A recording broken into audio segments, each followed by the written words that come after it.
when my husband chose Kimberly. In the quiet suburbs of Charlotte, North Carolina, I believed my marriage was unshakable. But betrayal doesn't always knock loudly. It slips in through phone screens, whispers through late-night messages, and destroys everything you once called home. This is my story and my justice. Before I continue, please subscribe to my channel to see more interesting stories. Thank you. I felt the first crack in my marriage the night I walked into our living room and saw the glow on Marcus's face, not from the TV, but from his phone. His smile was soft, tender, the kind he hadn't given me in months. "Who's that?" I asked casually. He locked the phone instantly. Too fast.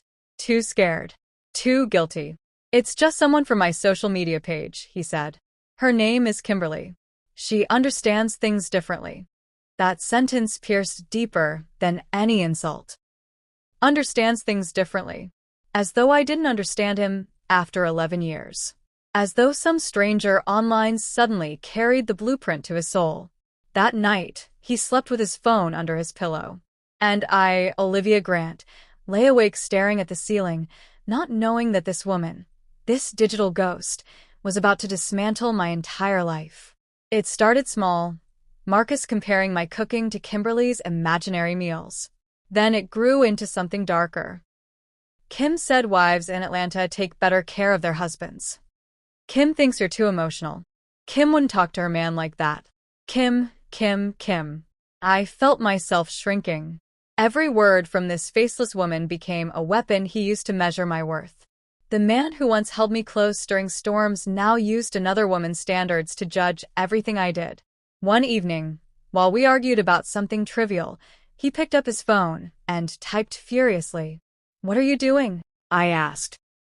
"Messaging Kim. She'll know what to say." At that moment, I realized I wasn't fighting for my marriage. I was fighting against a woman I'd never met. And losing. The man I married began slipping away in pieces, first emotionally, then mentally. He stayed up late just to talk to her, laughing in ways he hadn't laughed with me in years. He told her things I thought were ours, our struggles, our moments of weakness. He fed her the intimate details of our home, painting himself as the hero and me as the villain. One night, I overheard him whispering in the kitchen. "Yeah, she's acting up again. I swear, Kim, sometimes I feel trapped." Trapped. I leaned against the wall, breath caught in my chest. My heart didn't just break. It rotted. This wasn't love anymore. It was poison. And I realized something even worse. He wasn't just obsessed with her. He was becoming someone she could control. Someone who no longer saw me as his partner. Someone who saw me as the obstacle between him and Kimberly. It happened during a thunderstorm, the kind that rattles windows and mirrors the chaos inside your chest. Marcus stood in the living room, suitcase open, throwing clothes inside without looking at me. "Where are you going?" I whispered. "Kimberly says I need space. She says you're toxic for me." I stepped back as if he'd slapped me. Toxic? After everything I sacrificed for our marriage? "I'm going to Denver," he continued. "Kim lives there. She wants me to stay with her so I can think clearly." I reached for his arm, trembling. "Marcus, please, don't throw away our life because of some online fantasy." He pulled from my grip, like my touch burned. "Kim said you'd react like this." That sentence, the absolute blindness in his eyes, told me I had already lost him. The storm outside felt calmer than the one inside me as he walked away from our home and from me. Denver changed him, or rather, Kimberly did. Within weeks, he stopped calling to check on our daughter. He stopped caring about bills, responsibilities, everything that once mattered. Friends who saw him in Colorado said he followed Kimberly everywhere like a shadow. She dictated what he wore, what he ate, when he slept. I received a message from his cousin. "Liv, Marcus isn't himself. Kim controls his phone, his money, everything." The final blow came when Marcus called me one night, voice cold and rehearsed. "Kimberly wants me to file for divorce." And I agree. It didn't sound like his decision. It didn't sound like his voice. It was hers, speaking through him. My hands shook as I hung up. The man I loved wasn't just gone. He had become a puppet. And Kimberly was pulling every string. The phone rang just after sunrise. Marcus's voice was flat, stripped of every softness I once knew. Olivia, I'm not interested in this marriage anymore. It felt like the earth shifted under my feet. Kimberly says I need to break free, he continued. She says you're holding me back from my real potential. There it was again, she says. Like he no longer breathed unless she permitted it. Marcus, listen to yourself, I pleaded. You're throwing our life away because a woman online told you to. He exhaled sharply. Kim knows what's best for me. In that moment, I knew I wasn't speaking to my husband. I was speaking to a man hypnotized, mind, heart, and soul, by someone who knew exactly how to manipulate him. And I felt the last bit of hope crumble. When he packed the last of his things and left Charlotte for good, I stood at the doorway, unable to cry. The pain was too deep for tears. Neighbors whispered. Friends avoided asking questions. I became the woman whose husband left her for an online fantasy. But what hurt most wasn't the humiliation. It was watching him walk away from everything we built. Our home, our daughter's drawings on the fridge, the dreams we once shared. He didn't even look back. I sat on the living room floor long after he left, surrounded by silence. The same silence Kimberly had slowly planted between us. But even in my pain, a tiny seed of anger began to grow. Kimberly wanted him? Fine. Let her face the reality of the man she'd stolen. The first news came from a friend who worked in Denver. Liv, Kimberly isn't who she pretends to be. I listened in silence as she described Kimberly's reputation, a woman who drifted from man to man, draining bank accounts, isolating them from their families, and discarding them like broken toys. She loves control, my friend said. Men worship her. She takes everything. Every time. Marcus wasn't the first. He was just the latest.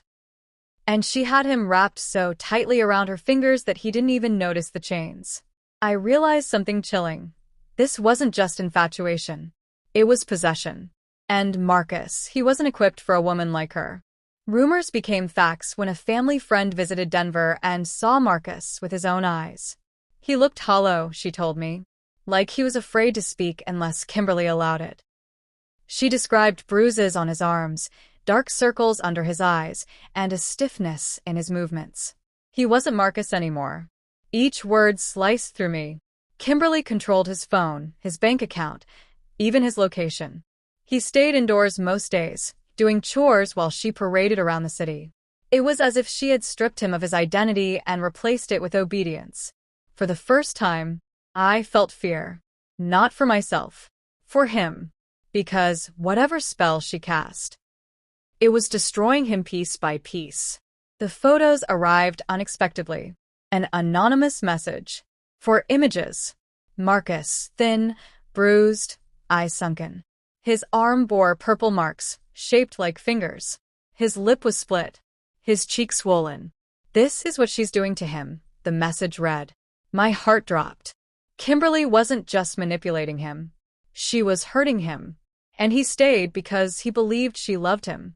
Because she had convinced him that I was the enemy and she was his savior. I stared at the photos for almost an hour, unable to move. The anger I had buried beneath heartbreak rose like a storm.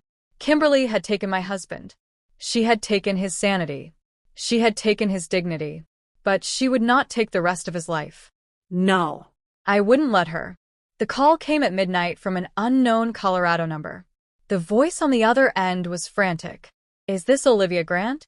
You need to know. Marcus had an accident. My breath froze. He fell, or was pushed, down Kimberly's staircase. Pushed.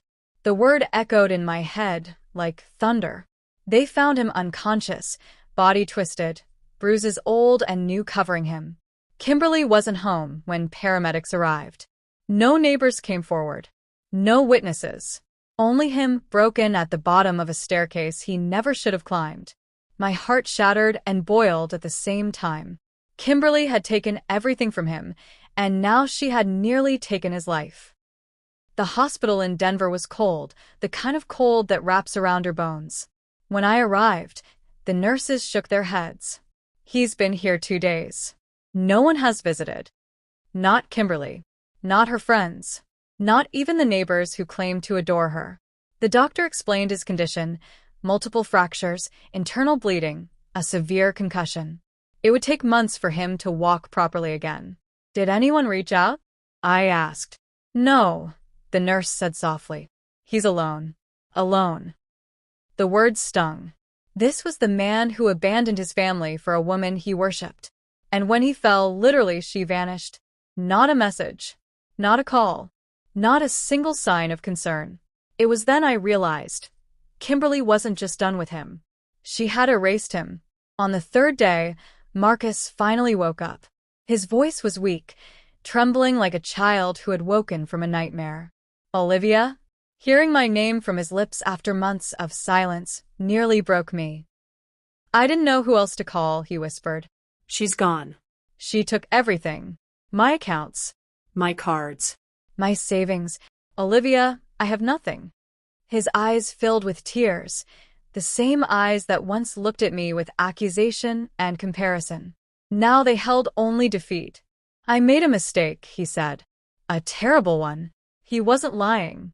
His voice carried the weight of a man stripped of everything, even his pride. Please don't leave me here. For a moment, anger battled compassion inside me. But I didn't speak. Karma already had. When I entered his hospital room fully, he burst into tears. I'm so sorry, Liv, he cried. I let her turn me against you. I believed everything she said. I thought she loved me. The room felt heavy with truth. Kimberly didn't love him. She loved control. She loved the thrill of taking a man away from his family and breaking him like a toy. I stood beside his bed, arms crossed, guarding my heart. You hurt me, Marcus, I said quietly. You destroyed our marriage, our home, our peace. He nodded, shame swallowing him. I know, and I'll never forgive myself. But please, please help me get back home. I don't have anyone else. It was strange. For months, he chose Kimberly over me. Now he begged for the woman he once belittled. But this time the power was mine.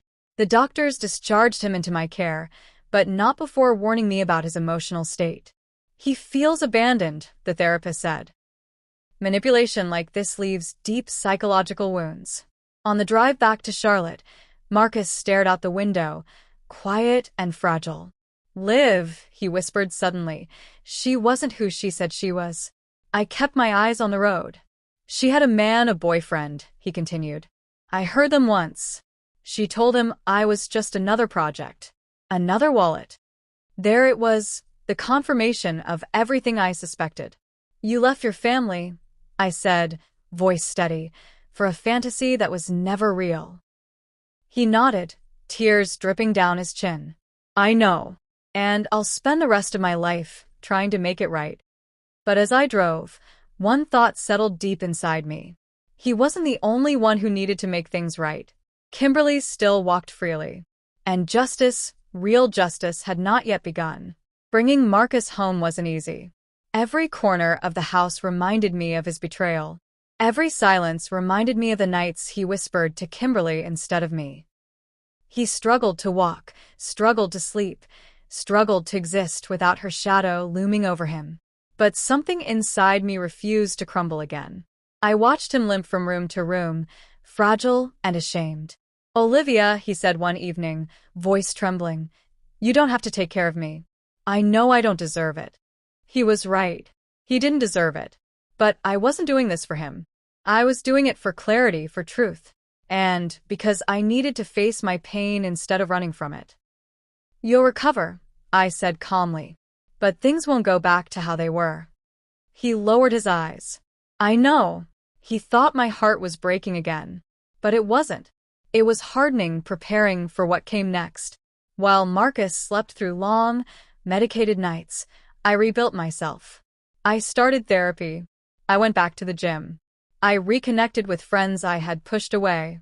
I found pieces of myself that had been buried under his comparisons to Kimberly. One afternoon, my therapist asked, Olivia, what do you want moving forward? I didn't answer right away. What did I want? Not revenge born from rage. No. I wanted justice, the kind that returns every stolen truth to the light. Marcus wasn't the mastermind behind the destruction. Kimberly was. And if I stopped here, she would move on to another man, another family, another victim. My therapist leaned forward. You're calmer today. Something shifted. Yes. A shift toward purpose. A shift toward strategy. A shift toward reclaiming my power. One night, while going through Marcus's old messages, I found everything I needed. Screenshots. Chats. Voice notes. Transactions. Kimberly's instructions. Her threats. Her promises. Her manipulation. She wasn't just a heartbreaker. She was a con artist. A woman who used men as stepping stones, emotionally, financially, psychologically. And she had left a trail. Marcus watched from the couch, guilt weighing him down like a stone. What are you going to do? He asked quietly. I turned to him. Expose her. But not through shouting. Not through chaos. Not through bitterness. Through precision. Through truth. Through the one thing manipulators fear the most. Evidence. The deeper I dug, the darker the truth became. Kimberly didn't just have a secret boyfriend. She had several. One in Miami. One in Portland. One in Dallas. All of them believed they were her only love. All of them sent her money. All of them had been isolated from family and friends. Marcus wasn't the first. He wasn't the second. He wasn't even the fifth. She ran a private web of emotional slavery. A system. A pattern. A long-running manipulation network across states.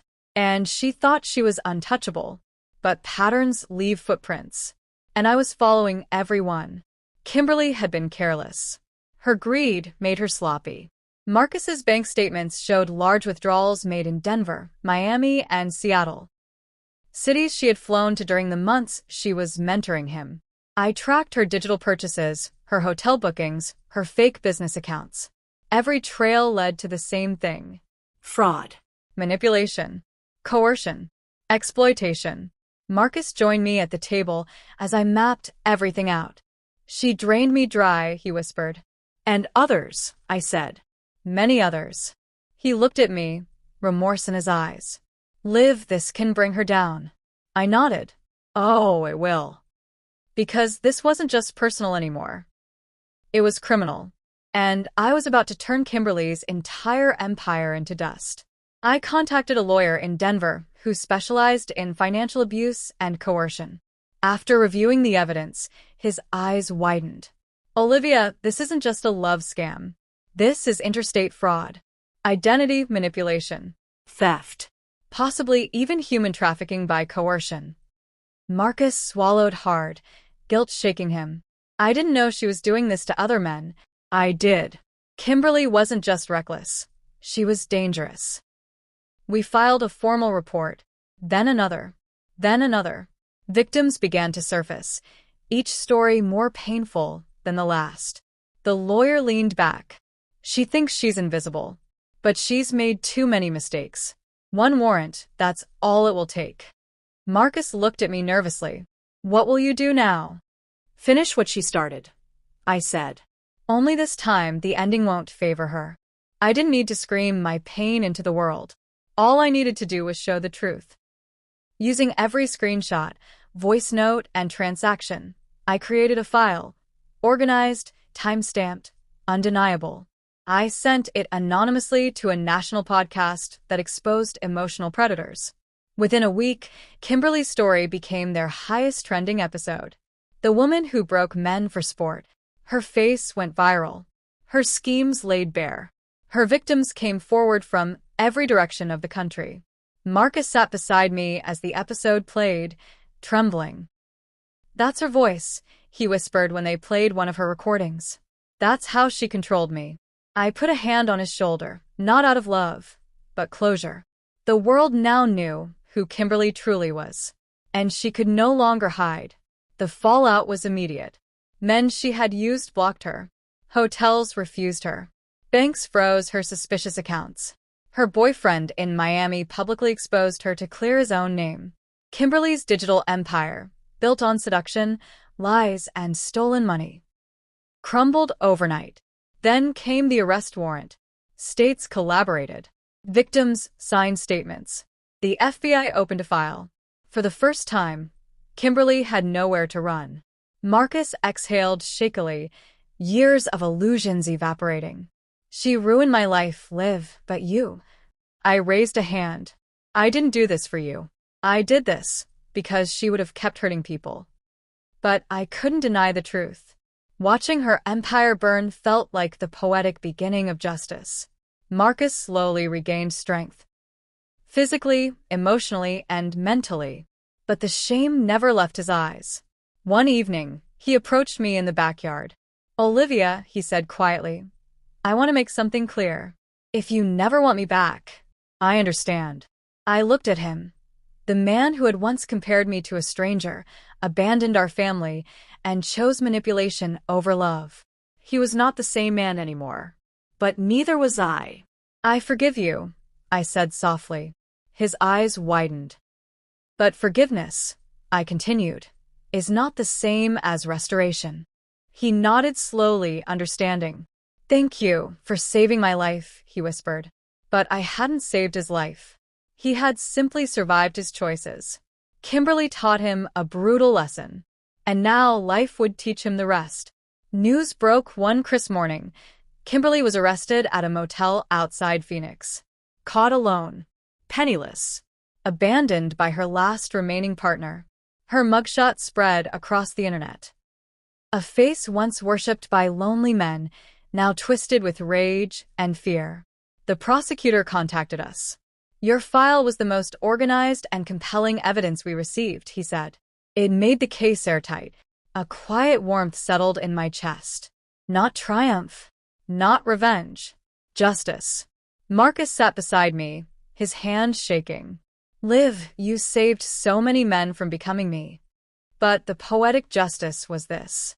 Kimberly, who destroyed lives by controlling men, would now live under the strictest control of all. The law. And Marcus, who once worshipped her, now saw the woman he abandoned me for reduced to nothing. As for me, I finally breathed again. Not as a heartbroken wife, not as a victim, but as a woman who rose from betrayal and ended the story with undeniable truth. Some betrayals break you, others build you. Mine did both. But in the end, justice found its way home. Thank you for listening to my story.